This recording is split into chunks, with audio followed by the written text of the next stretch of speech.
हम जौनपुर में हैं और आप देख रहे हैं यूपी भारत न्यूज। और हमारे साथ समाजवादी पार्टी के नेता दीपचंद राम जी हमारे साथ हैं और मछली शहर के लोकप्रिय प्रत्याशी भी बन सकते हैं। अखिलेश यादव जी, आप क्या अनुशासन दिए हैं इस बार?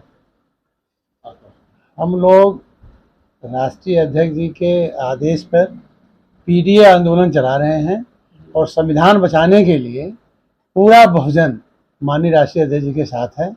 और माननीय राष्ट्रीय अध्यक्ष जी का जो निर्णय होगा, बीजेपी को हराने के लिए सभी बहुजन के लोग संविधान बचाने के लिए बीजेपी को हराकर साइकिल में सवारी करेंगे। वही मोदी जी कह रहे हैं कि अब की बार 400 पार।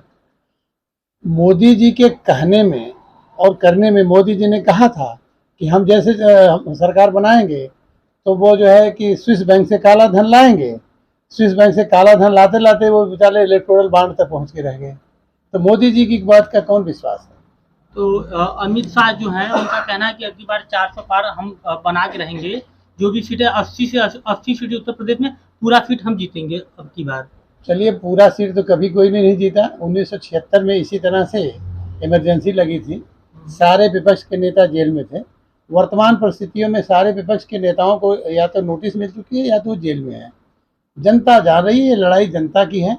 यह चुनाव प्रशासन से और जनता का होगा चुनाव, ये बीजेपी का चुनाव नहीं होगा। ये प्रशासन और जनता का चुनाव होगा। और जनता जब आती है तो जो है कि नया इतिहास रचा जाता है।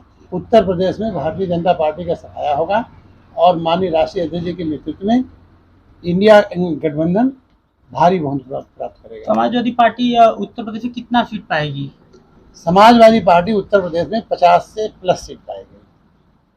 50 से ऊपर सीट पाएगी समाजवादी पार्टी यहाँ जी। से। आपको लगता नहीं है कि बीजेपी का टिकट लोग वापस कर रहे हैं और हमारी पार्टियों में टिकट के लेने के लिए इतना मारामारी हुई है?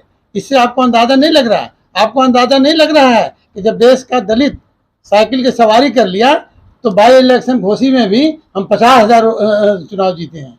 देश का दलित जब साइकिल की सवारी कर लिया तो जो है कि हम मैनपुरी में 5 विधानसभा जीत के 2.9 लाख से 2,90,000 से हम लोगों ने मैनपुरी जीता है। और बनारस में क्या स्थिति रहेगा इस बार?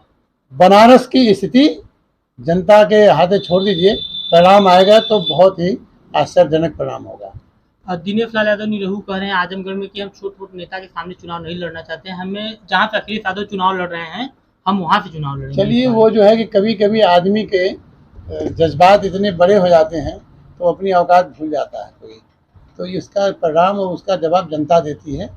उनका हमारे किसी जो है कि कार्यकर्ता का उनका जवाब देने की ज़रूरत नहीं है। 4 जून को आप परिणाम देखेंगे तो जवाब अपने आप मिल जाएगा। धर्मेंद्र यादव की क्या स्थिति है आजमगढ़ में? भारी बहुमत से जीतेंगे, 5 विधानसभा जीतेंगे, कई लाख वोट से, कम से कम 2-3 लाख से जीतेंगे। पूरे देश में जो भ्रष्टाचार चल रहा है उसके बारे में क्या कहेंगे आप? भ्रष्टाचार चल रहा है तो जनता जान गई कि गए थे, वो आए थे जो है कि काला धन लाने के लिए, इलेक्टोरल बॉन्ड में फंस गए हैं। आप सोचिए, वह गाय की काटने वाली कंपनी भी 250 करोड़ रुपया चंदा दी है। कहाँ कितनी गाय कटी होगी कि 250 करोड़ चंदा दिया गया होगा? अगर एक गाय की मिनिमम 20,000 कीमत रख लिया जाए तो कितनी हजार लाखों गाय कटी होगी। तो वो गाना है ना, न ये गाय वाला है न ये चाय वाला है, ये अदानी और अंबानी का क्या लगता। तो वो वाली बात है। सर, हमारे पास एक वीडियो है जौनपुर में, जो कृपा शंकर सिंह टिकट पाए हैं। हम जौनपुर में एक दिन गए थे तो वो अपनी गाड़ी में पीछे बैनर लगा के और हूटर बजा के चल रहे थे। जौनपुर में आचार संहिता लगा है तो सबके लिए लगा है। 140 धारा मैं चाहूंगा, आप देश के नागरिक हैं, पत्रकारिता से हैं, ये प्रशासन का दायित्व बनता है। अगर ऐसा कहीं कुछ है तो इसको प्रशासन देखना चाहिए और निष्पक्ष प्रशासन के लिए आप ये प्रश्न जो है जिला प्रशासन से पूछ सकते हैं और वो इसके लिए जिला प्रशासन जिम्मेदार है। तो 144 धारा है सर, तो सबके लिए तो बराबर। मैं आपसे कहा ना, प्रशासन का दायित्व निर्वहन करने का काम जो है जिला प्रशासन का है। संवैधानिक उपबंधों का अनुपालन कराने का काम जिला प्रशासन का है। ये आप उनसे करिए, मैंने देखा नहीं इसलिए इसमें कोई खबर नहीं है। न युवा परेशान है, महिला परेशान है, पूरा देश परेशान है, उसके बाद भी भारतीय जनता पार्टी का नारा है अब की 400 पार। नारा से नहीं ना वोट मिलेगा, जनता वोट देगी ना। जनता वोट दे के 4 जून को आप हमसे मिलिएगा तो देखिएगा परिणाम कैसा होगा।